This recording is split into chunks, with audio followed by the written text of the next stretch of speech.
Hello, welcome to your daily chameleon touch point. Today is a beautiful day, it's about to rain, and so I thought we'd talk about chameleons at the park. The question came across, how do I set up the top of my cage? And this is definitely a relevant question because you only have 24 inches, assuming you're going for the 2 by 2 by 4 foot cage. And once you have misters and a light for white light, a light for basking, a light for UVB, and a fogger, and what do you do with all that? Where do you put it?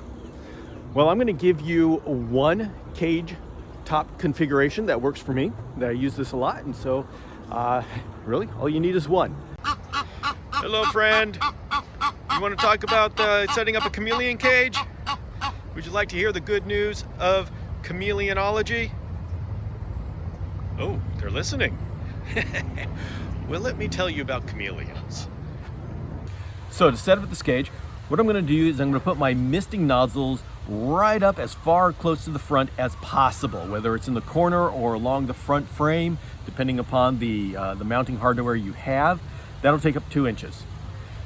Then I get a Vivosun 4 bulb fixture that has slots for 4 T5 bulbs, and it comes with 4 6500K bulbs.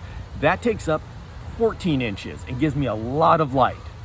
But I'm going to be taking out one of those bulbs and replacing it with an Arcadia 6% UVB bulb. You can also have the Vivosun 5.0.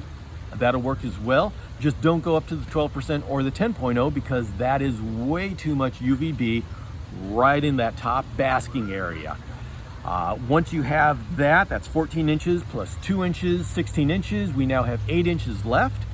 And coincidentally, Zoomed has an 8-inch diameter deep dome fixture.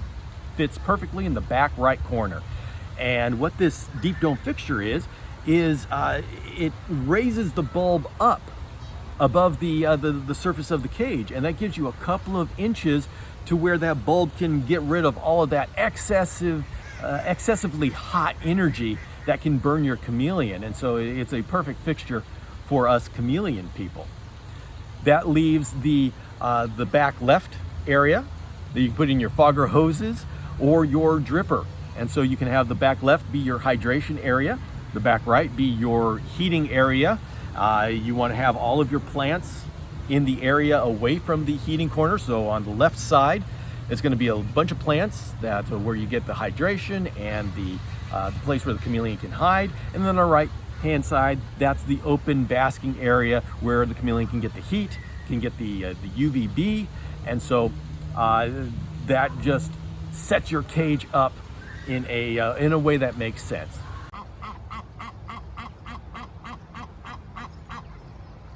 Oh, you want me to tell them about the other lighting option, do you?